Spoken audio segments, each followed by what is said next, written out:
Getting to work in the National Football League is the stuff of dreams that most people could only do so much as, well, dream. But for the ones who are lucky enough to be drafted into the league and play, their stars truly align for the better. It changes lives in the truest sense of it, and a pretty big part of that is the hefty paycheck that they receive. So today we're going to be looking at what some NFL players have bought with their first paycheck.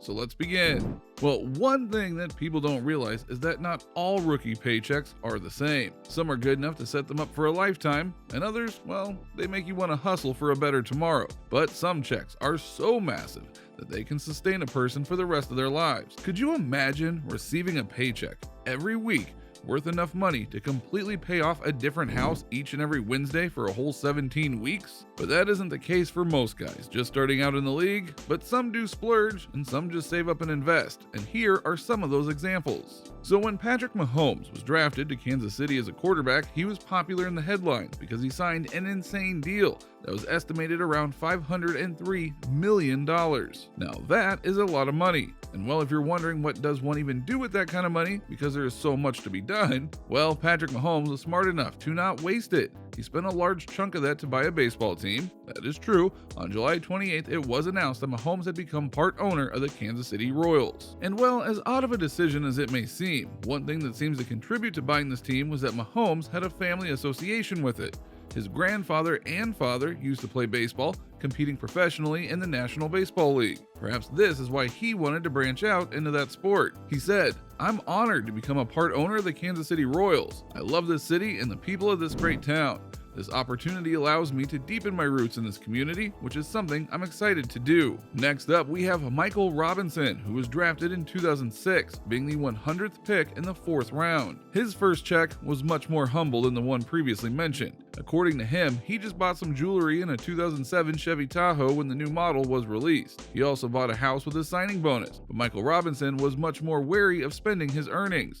He's recounted in the following words: "I'm not going to lie. I was scared to have a large sum of money. I thought somebody might rob me or take my money out of my account somehow. I had never seen money on this scale before. I felt a responsibility like, whoa man, there are so many people looking at me with this money that I can't fail. I felt like if I failed and blew a check this big, it would be embarrassing and a shame." Which certainly says a lot about a man and how he's grown up, preferring smart financial management over extravagance. And well, not everybody is nearly as smart about their rookie paychecks. They're just smarter. Case in point, Nate Burleson. Nate Burleson was so careful about saving his earnings that he pulled a Jedi move. He bought artificial jewelry that looked real. He says, "I bought an Escalade, a fake watch, and a fake chain. In my mind, I thought no one is going to question it if they were real because I was an NFL player, and gave my parents money to help with bills." Even though Burleson made relatively responsible buying decisions, he still has some regrets when it comes to his financial proceedings. "Looking back, I wish I would have bought a more fuel-efficient vehicle and a home," he says. "Just the basics of living a supposedly good life, right? Having all the basic amenities? But well, this was surely an interesting hack to saving up. A good way to satisfy that need for social appearances and then also saving up? It works, doesn't it?" And while we've talked about flashy purchases that work for social appearances, there are also cases which are, in the truest of the sense, wholesome. Like Heath Evans. Evans looks like one that has his priorities set, with family coming up on top of that list, because Heath Evans chose to spend his rookie paycheck on buying a car for his sister, something that she always wanted. In a rather emotional account, he recalls, "The first thing I did was bought my sister the Mercedes-Benz SUV that I'd always promised her. Being in Seattle, I remember going to Daniel's Broiler about once a week. That was how I splurged. I remember taking my signing bonus check to the bank before I left for training camp. It was so weird because I was walking around with a $500,000 check in my pocket. I opened a bank account with that check, and there was no verification process because it boldly said Seattle Seahawks at the top. People at the bank were like, 'Oh, Mr. Evans, welcome to town.' That was a cool day." And that's also very endearing. But now seeing how the rookie paycheck applies to different people, here's how Jeremy Hill chose to spend his, by getting his entire back tattooed with a symbol he held close to him. In this case, he used the first big NFL paycheck to commemorate his time playing college football at LSU, Louisiana State University, with a pretty tattoo of the Tiger Stadium on his back. Now that is what it means when they say, never forget your roots. I guess it does. Moving on, we're going to mention another heartwarming story of a rookie purchase. This one belongs to David Carr. David Carr shares a very tender account in which he says, "We had already bought a beautiful home in Houston, but we had nothing in it. I remember eating pizza while sitting on the floor with my wife, so the first thing we did was buy a couch and a TV. Then we paid the house off." He then continues, "It's very tempting to go out and blow it. Fortunately, I had a great support system, and my dad would have kicked my butt if I spent it recklessly. My signing bonus was around $14 million, and I told my dad that maybe I should cash it. He said, laughing, 'You're going to cash this? Where do you plan on putting that when you walk out of the bank?' Having that much money in a matter of seconds was like winning the lottery, I'd imagine.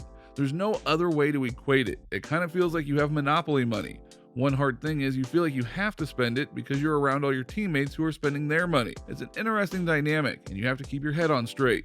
Otherwise, you're going to end up on broke too." Now that's called being a family man in the truest of terms, because you heed to their advice and you think about them. But well, it's only natural, albeit rare, that people preferring to be smart and calculated about where and how they spend their money. I think that Bill Belichick would love to dabble in that type of offense. I think that from a schematic standpoint, it creates so many problems for offenses. Why wouldn't the best coach of all time want to take a shot at doing something?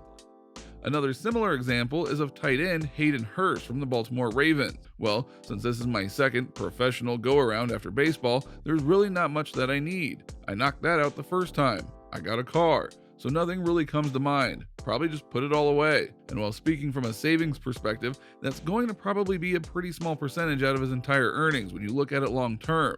He'll get the chance to splurge on a lot of occasions, and it doesn't hurt to save a teeny bit, right? And well, as we said, playing for the National Football League really is the stuff of dreams. So what happens when all your dreams have come true, when you've gotten everything you've ever wanted, you have successfully gone from rags to riches, you prefer a humble pie that's based in the mundane, the real, in both the literal and figurative sense? To make sense of that statement, we gotta mention Joe Flacco.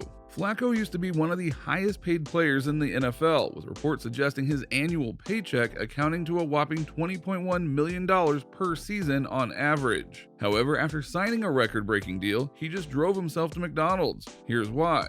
"Everything I need, I already had, and everything I want, if I really want it, I can go get it. But there's nothing I really want," he told CBS Sports. "I don't need a $110,000 car or anything like that. I mean, I like that four-door Porsche. I like to say I'm going to go buy that, but do I really need it? A year ago I said, if I ever sign a big deal, I'm going to get that Porsche, but I didn't. That is a level of success the ordinary man cannot even imagine.